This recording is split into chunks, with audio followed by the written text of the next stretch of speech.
What if I told you that your beliefs have a larger effect on your lifespan than smoking or a healthy diet? One of the most life-changing books I've read in the last years is the book Beyond Belief, written by Nir Eyal, and today I have him in the studio. I am so excited. We talk about the neuroscience of beliefs, why beliefs matter more than you probably think, how beliefs are different from faith or fact, and why saying things like I'm too old or I don't have time is actually a very dangerous thing to say. This is part 1 of 3 of the interview. If you'd like to watch this interview as a video, then you'll find the video link below. Let's jump right into it. I feel extremely blessed to have you here, so thank you. Thank you. Me too. Thank you. So I'm honored that you invited me on. Yeah. You may know this is a mountain biking podcast. Do you mountain bike, or have you ever mountain biked? Nope, I never have. I'd love to, but I've never tried. That's okay. That's okay. I do have some guests who have never mountain biked, but it's always interesting because sometimes like halfway into the interview, it's like, oh, I actually do mountain bike. It's like, oh, okay. So I better ask. Yeah, no, never have. I need to get into it at some point, which is why I was surprised and excited. I've never had anyone from your interest group industry reach out, but you were pretty emphatic that there's a lot of overlap here. So I can't wait to learn as much from you as you will from me. Well, thank you.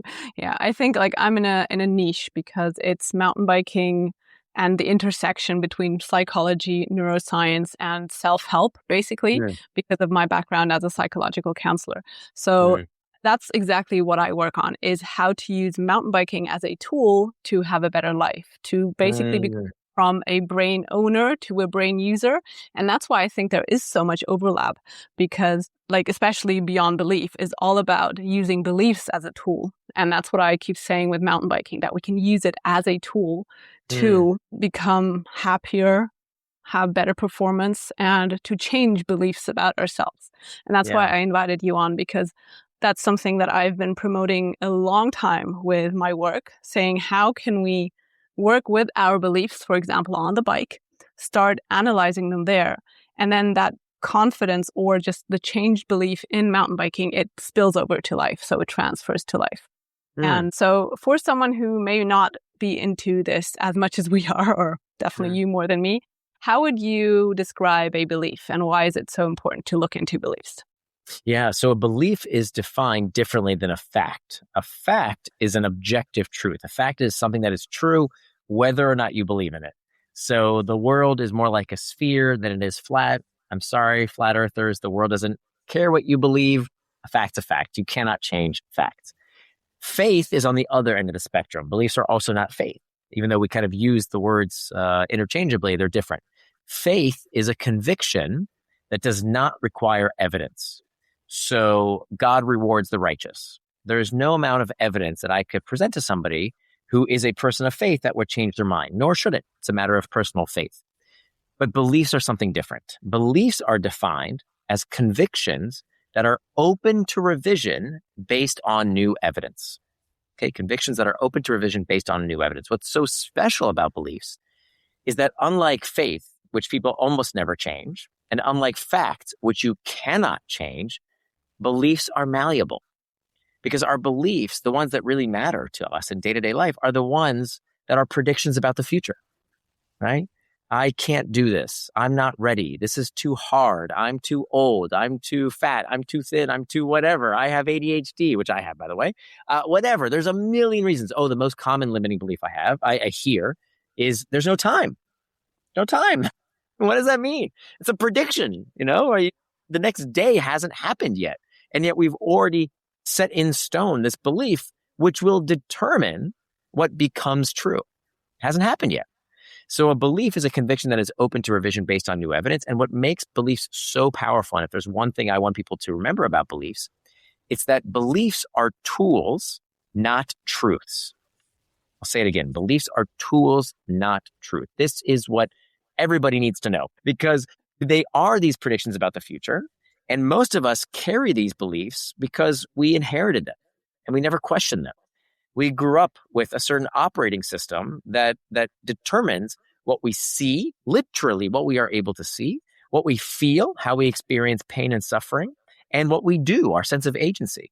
And through these three powers of belief, beliefs determine who we become. And so the powers of belief tell us that we actually can change our beliefs because they're tools, not truths. We can adopt the beliefs that serve us and discard the ones that hurt us. And doing that opens up a whole new world. Yeah, I absolutely agree to that on so many levels. And what was for me so mind-blowing also through reading your book, Beyond Belief, is how practical you had that belief circle of what you believe then turns into what you anticipate. That turns into what you feel, and that's how you keep confirming your belief. And That's right. that circle is just so amazing because for years, I was all in, like, of course, I need to change my beliefs. But the one thing that for me changed the whole perspective was, just as you said, knowing that a belief is a tool and that I can change my belief simply based on the question, is this belief serving me? Right. Because I always had this thing, okay, I have a belief, for example, I'm too old to do something. And then I was like, okay, I know this belief is limiting me, but it's hard to change it. So I had the next belief limiting me. It's hard to change beliefs. Yes. And then just changing, okay, but is this belief actually serving me? Just changing the way you can change it simply by deciding it's not serving you. That's how you can change beliefs. That's what opened the door to me also to be able to change them even faster and even more efficiently, which is when we come to mountain biking, one of the main beliefs is I'm too old to start mountain biking because it's a dangerous sport. But that is just not true. It's a belief about mountain biking that keeps people stuck. Because yes, mountain biking can be hitting huge jumps. It can be doing really risky stunts. But it can also be just a ride in the woods, enjoying nature, whatever you define as mountain biking. So that's exactly why I invited you, because I know that this alone can transform how people see mountain biking and thus how they do mountain biking and how much it either serves them or harms them. Yeah. It reminds me of this study that came out a few years ago that absolutely blew my mind. That they found that people who have positive views about aging live on average 7.5 years longer. 7.5 years, to put that in perspective, Roxy, 7.5 years, that is more than the effect of diet. It's more than the effect of exercise. It's more than the effect of quitting smoking. Yeah. And yet for all the publicity and ad campaigns telling us to eat right and exercise and don't smoke, how many times have you heard people say that actually, if you want to increase your lifespan, the best thing you can do, according to these studies, is change how you view aging? That, just like mountain biking, is mountain biking dangerous? Yes. Is mountain biking not dangerous? Yes. It's nuanced. It's complex. But it defines how you mountain bike, right? And I think a lot of one of the hallmarks of belief and why belief is so empowering or so dangerous is we tend to be cognitive misers. The brain is very lazy when it comes to making its beliefs. We like black and white thinking. We like good guys and bad guys. We like to judge. And that turns out to be a source of a lot of our suffering and a lot of our limiting beliefs is when we are set in stone that things are a certain way. So back to this study around aging, the difference is very nuanced. The difference between someone who has a positive view of aging versus a negative view of aging sounds like this. Someone who has a negative view of aging says something we've heard probably all the time, something like, I'm too old for this, right? How you said it earlier, right? As people relate to mountain biking, that's what you hear people say. We hear that all the time. I'm having a senior moment, right? When you forget your keys. You don't think about all the times you used to forget your keys when you were a young person, but now it's become labeled as, I'm having a senior moment. So if that's your default belief, if that's your default reaction versus a positive view of aging, what does a positive view of aging sound like? A positive view of aging is something as simple as growth is possible at any age. Growth is possible at any age. Now, which one of those two things is true and which one is false? Growth is possible at any age versus aging involves inevitable decline. Okay, those are the two negative versus positive beliefs. Which one is true? They're both true. Yes, you can grow at any age, and aging involves inevitable decline. They're both true and they're both false, right? But they're beliefs. And so what your expectation, what your knee-jerk reaction, what your initial default mindset goes to, either, you see, I'm getting old because aging involves inevitable decline, versus, hey, I can grow and get better at any age, that will determine what you see, what opportunities you are able to see, what you feel, how you experience pain and suffering, and ultimately what you do. Because what the study found, it wasn't that beliefs have some kind of magic cosmic vibration effect on your mitochondria. That's not what's happening. Beliefs do really change your biology. That's a fact. Beliefs do change your biology, but not the way you think. It's not that, you're putting out positive vibes and positive energy, and that's what's changing your biology. It's that people who have positive views about aging, just as people who have positive views about mountain biking, behave differently. So beliefs really do become your biology, but via behavior.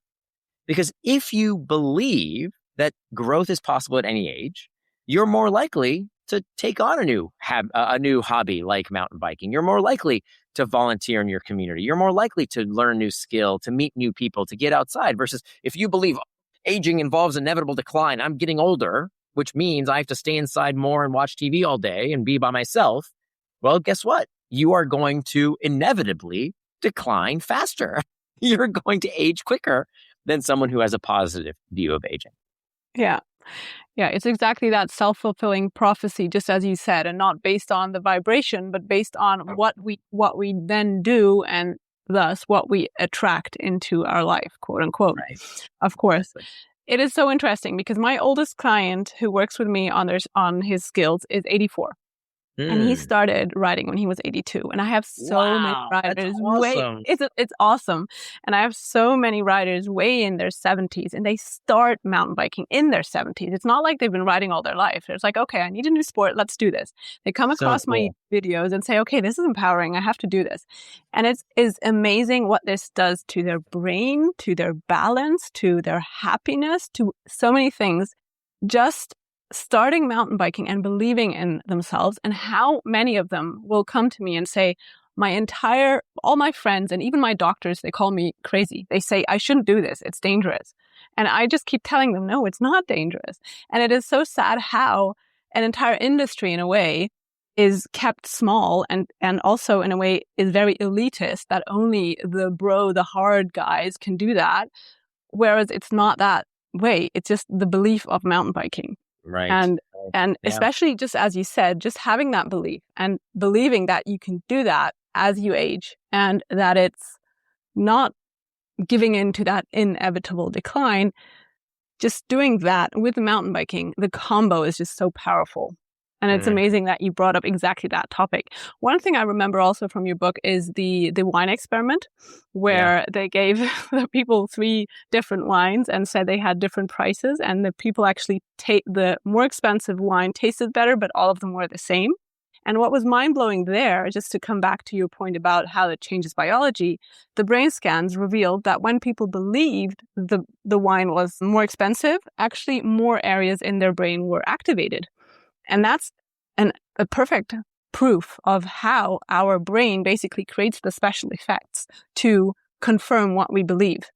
That's right. I thought that was mind-blowing because it's also, as you said, some people will say, yeah, whatever, this is pseudoscience. It doesn't make sense. But it is, just as you said, what you believe really determines what you see and then what you feel, and that confirms the belief. Yeah. The big aha, the reason I think that this new line of science can really help people's lives is what I'm trying to do is to help people understand that pain is not suffering. Thank you for listening to this part of the interview. I'm going to be uploading part 2 and 3 of this interview in the next weeks. Make sure to subscribe to this podcast in order to not miss those episodes. Thank you so much for sticking with me until the end. I'm Roxy. Much love. Goodbye.